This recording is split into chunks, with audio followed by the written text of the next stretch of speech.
Pessoal, vamos ao tópico de coeficientes de ponderação das cargas e resistências. Então, vocês já viram no método LRFD, durante a introdução, que nós devemos majorar as cargas e minorar as resistências. Isso quando nós estamos fazendo o estudo dos estados limites últimos, ou seja, quando a gente está analisando a resistência mecânica da estrutura, né?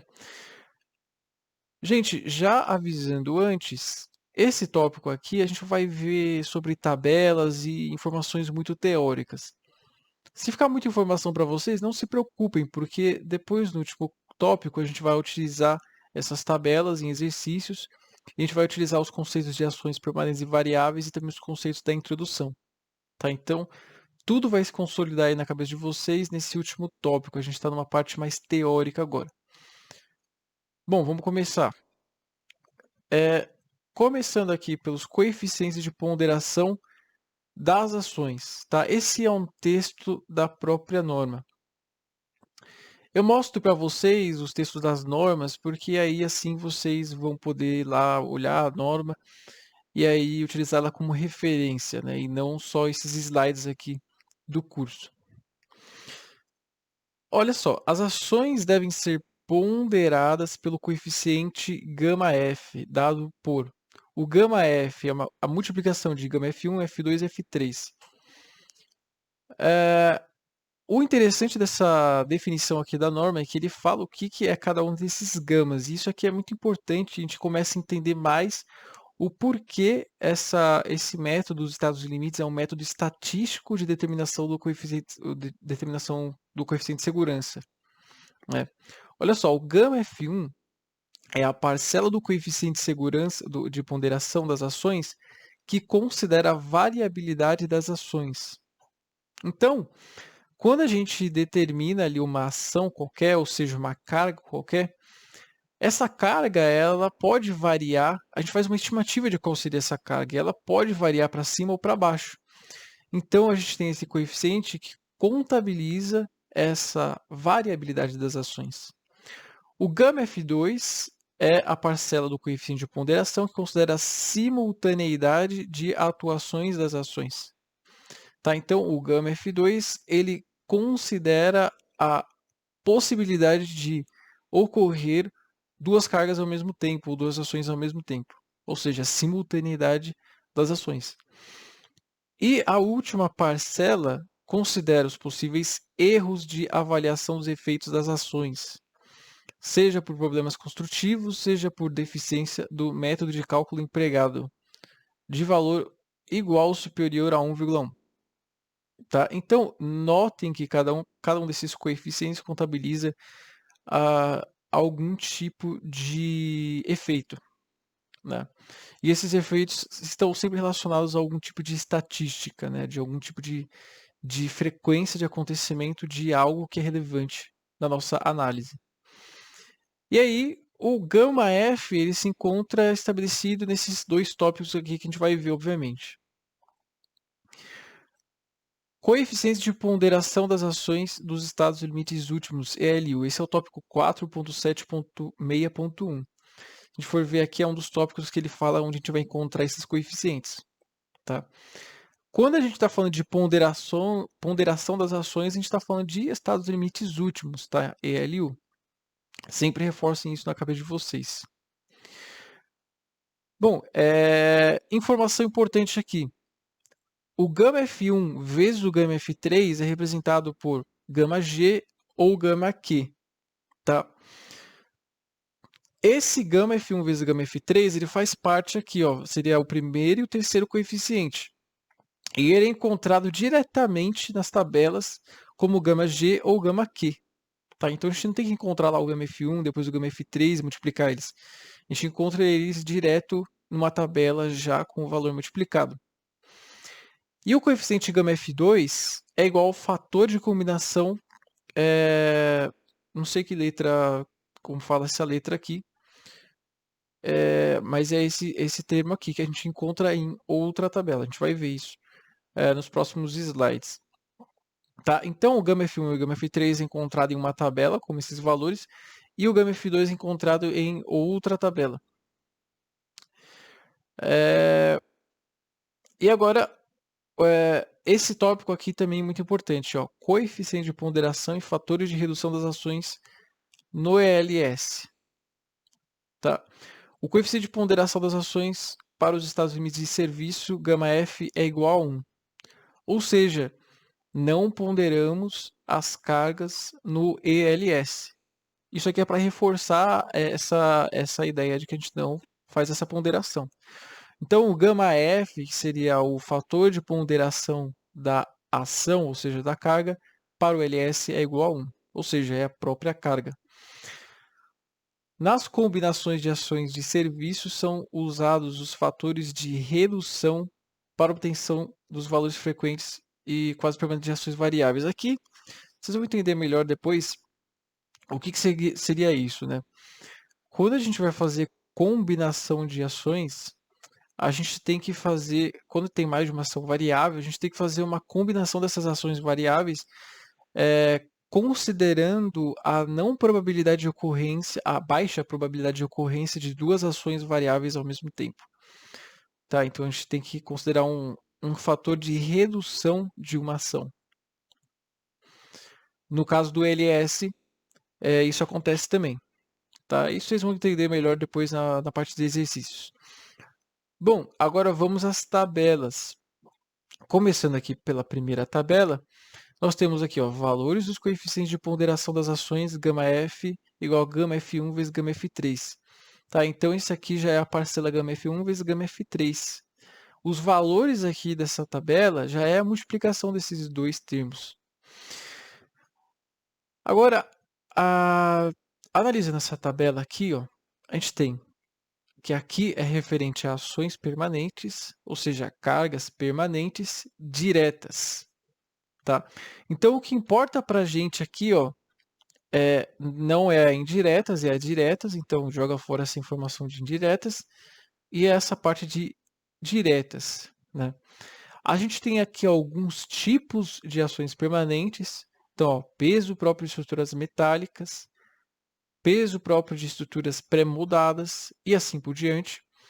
E a gente tem três linhas aqui, ó. Combinações, o tipo de combinação, normais, especiais ou de construção e excepcionais. Para a gente, na grande maioria dos projetos que existe de estruturas metálicas, para os projetos mais populares, os projetos que mais ocorrem no mercado, a linha que é utilizada é essa aqui, ó, de combinações normais, e aí a gente vai utilizar esses fatores aqui. Tá? Inclusive, essa coluna de indiretas aqui a gente não utiliza. Então, a gente vai utilizar esses fatores aqui, ó. Tá? Então, quando a gente vai considerar ali o peso próprio de estruturas metálicas, a gente tem que ponderar esse peso próprio pelo fator de 1,25. Tá? Então, vamos supor que a estrutura metálica tem um peso próprio de x kilonewtons por metro quadrado, a gente tem que multiplicar esse valor por 1,25. O peso próprio de estruturas pré-moldadas, 1,30. Peso próprio de estruturas moldadas no local e de elementos construtivos industrializados e empuxos permanentes, 1,35.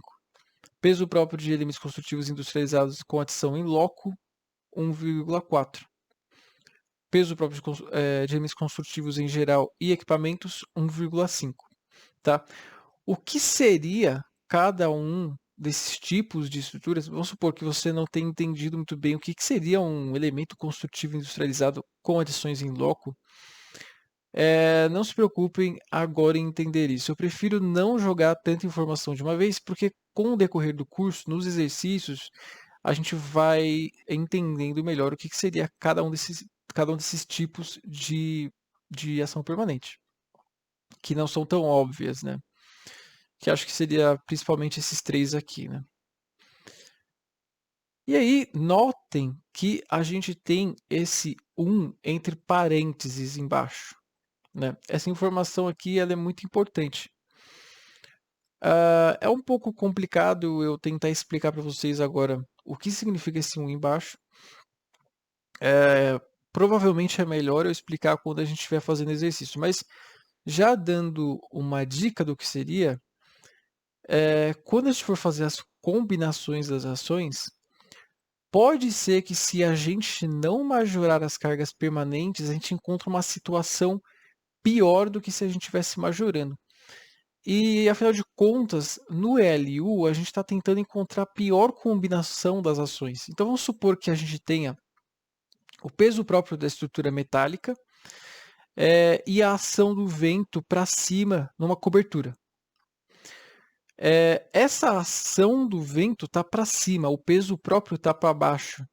Se a gente majorar a carga de peso próprio, a gente está aumentando a carga para baixo. E aí, talvez, essa seria uma condição menos pior do que se a gente não tivesse aumentando essa carga para baixo. E aí, o efeito do vento resultaria numa força para cima maior ainda. Né? O efeito do vento subtraído do peso próprio da estrutura. Então, seria algo nessa linha de pensamento. Tá? A gente vai entender isso com o exercício que vai ser feito ali depois para um galpão industrial. Então, os valores de majoração são esses aqui dessa linha, 1,25, 1,3, 1,35, e pode ser que seja um caso pior, uma combinação pior, não majorar as cargas permanentes.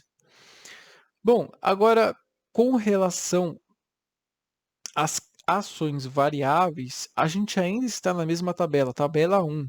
Tá? Então, isso aqui é só uma continuação dessa tabela. Se vocês forem olhar ali na norma, isso aqui tudo, na verdade, está numa folha só, uma tabela só. Eu separei aqui em duas para ficar melhor. Ainda na tabela 1, ainda sobre a parcela gama F1 vezes gama F3, nós temos ações com relação às ações variáveis. Observação aqui, pessoal. Observem que para ações permanentes, ele chama de gama G. Gama G seria o gama F1 vezes o gama F3. Com relação às ações variáveis, ele chama de gama Q. Tá? Esse sobrescrito aqui, A, D, são notas com relação a esse gama Q que são encontradas ali embaixo da norma. Vocês podem dar uma olhada nessas notas aí. Eu também não acho importante ficar mostrando as notas aqui agora. É melhor ir mostrando no decorrer dos exercícios, caso tenha alguma nota importante para a gente. Então, aqui, ponderação das ações variáveis, das cargas variáveis. Aqui é até bom que a gente já pode ver quais são os tipos de cargas variáveis, tá? Para a gente, o que vai importar aqui são a ação do vento, né, ações do vento, e demais ações variáveis, incluindo as decorrentes de uso e ocupação. Geralmente a gente tem no máximo esses dois tipos de ações variáveis. Uso e ocupação, aquela sobrecarga que a gente vai obter na NBR 6120, e ação do vento, no caso de estruturas externas. Ações truncadas e efeitos da temperatura não é muito usual de ser utilizado. Tá? E de novo a gente vai usar a linha de combinações normais. Tá? Então os valores que a gente vai utilizar vai ser 1,4 e 1,5. Ações variáveis é mais simples, tá? Então a gente tem esses dois valores aqui e notem que a gente não tem aquele entre parênteses 1, tá? Então aqui a gente não tem a possibilidade de não majorar estas cargas quando a gente está fazendo uma análise de estados limites últimos. Bom, agora, com relação à tabela 2 da norma, a gente encontra os valores dos fatores de combinação e de redução para as ações variáveis.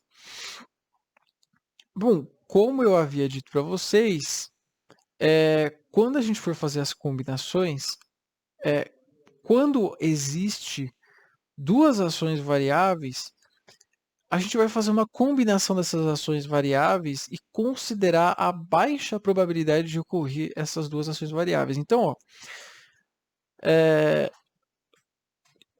vamos supor, a gente tem aqui ações variáveis causadas pelo uso e ocupação.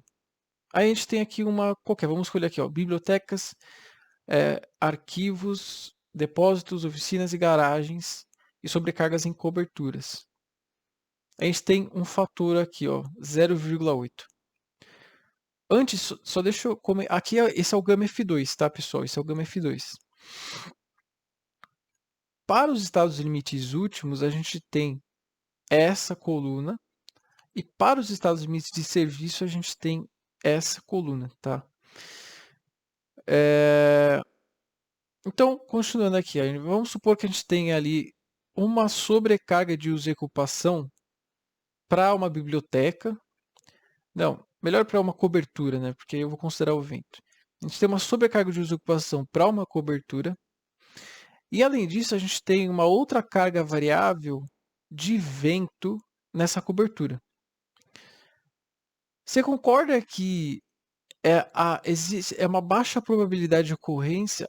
As cargas variáveis significa que ela não ocorre sempre, ela ocorre de vez em quando.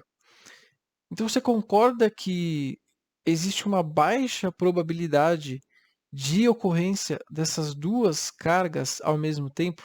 Porque o vento ele não ocorre ao mesmo tempo, a todo tempo, né? Um vento forte ele acontece só de vez em quando. Então, acontecer um vento forte e ao mesmo tempo acontecer a sobrecarga na cobertura,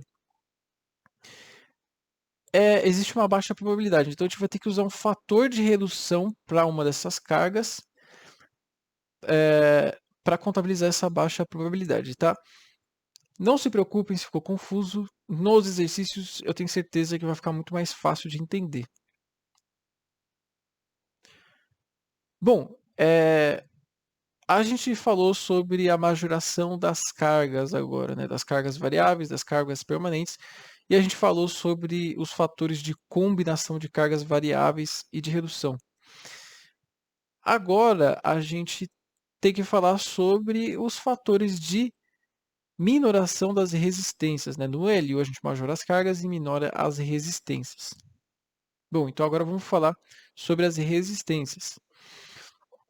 Bom, a resistência de cálculo FD de um material é definida como, olha só, FD é FK por gama M, tá? FK é a resistência característica ou nominal e gama M é o coeficiente de ponderação da resistência. Então, olha só, o FK é, por exemplo, o limite de escoamento do material. O limite de escoamento nominal, por exemplo, a STM A36, que é o material que a gente vai utilizar muito, tem um limite de escoamento de 250 megapascal. Então, o FK dele vai ser 250 megapascal. A gente vai dividir esse FK por um fator de minoração. Aquele 1,1, por exemplo, que a gente utilizou no exercício. Tá? Então, esse fator gama M, e aí fazendo essa divisão, a gente encontra o FD. FD é a resistência de cálculo, ou seja, a resistência que a gente vai efetivamente utilizar no nosso cálculo de ELU. Então, o gama M ele é composto por gama M1, gama M2 e gama M3. De novo, eu estou mostrando essa definição aqui porque ele mostra o que é cada um desses coeficientes e, de novo, mostra esse lado estatístico do método de obtenção dos fatores de serviço. Tá? Então, olha só, o gama M1 é a parcela do coeficiente de ponderação que considera a variabilidade da resistência dos materiais envolvidos. Tá? Então, é aquela história. Um material, tem todo o processo de fabricação. Por exemplo, uma viga, ela tem todo o processo de fabricação. Pode ser que o material de uma viga seja ligeiramente diferente do material de outra viga. Tá? Existe uma variabilidade em todo esse processo de fabricação da viga e obtenção do material da viga. Então pode ser que um tenha uma resistência um pouco maior, outro uma resistência um pouco menor e etc. Então esse fator ele contabiliza essa possibilidade. O gama M2 é com relação à diferença entre a resistência do material no corpo de prova e na estrutura. Tá? Então, isso aqui significa o seguinte: geralmente, a resistência de um material, por exemplo, da STM A36, que o limite de escoamento é 250 megapascal, essa resistência ela é obtida num experimento que se traciona no corpo de prova e vai medindo a elongação e etc. E até, até o material começar a escoar. e dali você consegue obter os valores de limite de escoamento, etc. Existe uma diferença que deve ser contabilizada entre o valor do limite de escoamento, no caso desse experimento do corpo de prova, e no caso da estrutura, o material no formato da estrutura. Tá? Então esse GAMM2 ele contabiliza essa diferença, essa possibilidade de diferença. Né? E o GAMM3 é referente aos desvios gerados na construção e as aproximações feitas em projeto do ponto de vista das resistências. Tá? Então isso aqui tem a ver com a própria construção da estrutura, fabricação da estrutura e com as considerações do projeto. Tá? Então, cada um desses fatores ele contabiliza por alguma coisa. Bom, a tabela desse fator ela é até mais tranquila. É uma tabela pequena, é a tabela 3, valores dos coeficientes de ponderação das resistências. Olha só o título, ó, coeficientes de ponderação das resistências no estado limite último, ELU. Por quê? Porque a gente só vai minorar as resistências no LU, no LS a gente não vai mexer nas resistências. Então vamos analisar essa tabela aqui. Começando aqui, ó, a gente tem aço estrutural, concreto e aço das armaduras. Então, o que a gente vai utilizar aqui, ó, é essa coluna, aço estrutural, onde a gente tem o gama A. Aí a gente tem duas outras colunas, escoamento, flambagem e estabilidade. E a gente tem essa coluna aqui de ruptura. Tá? Então a gente tem o gama 1, gama A1 e o gama A2. A linha que a gente vai utilizar é para as combinações normais. Tá? Então, assim, o que a gente vai usar dessa tabela é o que está aqui dentro desse retângulo. A gente vai usar para aço estrutural, escoamento, flambagem e estabilidade, o gama 1 é 1,1 e para a ruptura o gama 2 é 1,35. Tá? Quando que a gente utiliza 1,1? Quando que a gente utiliza 1,35? Assim, em linhas gerais, pessoal, quando a gente está fazendo análise de uma viga, por exemplo, na parte onde não tem ligações, em partes que não estão perto de ligações, nós vamos utilizar o fator 1,1. Né? Ou seja, quando a gente estiver fazendo análise da seção bruta da estrutura, da parte da seção onde não tem nenhum tipo de furo para passar parafuso, nenhum tipo de solda, a gente vai fazer um estudo de escoamento ou flambagem também, né? No caso de vigas submetidas a compressão ou flexão. E aí a gente vai utilizar o fator 1,1. Quando a gente estiver fazendo um estudo da estrutura perto de ligações, perto de soldas, a gente vai utilizar o fator gama A2, 1,35. Não se preocupe em entender 100% isso, porque, de novo, no decorrer do curso vocês vão entender muito melhor a aplicação de cada um desses coeficientes. Vocês não precisam memorizar isso, tá, pessoal? A própria norma ela vai falar qual é o coeficiente que você vai utilizar ali pelas equações, quando a gente estiver fazendo um determinado tipo de estudo. E olha só essa informação aqui importante, ó, coeficiente de ponderação das resistências no estado limite de serviço, LS. No LS, o gama M é igual a 1, ou seja, a gente não minora as resistências, só reforçando essa ideia.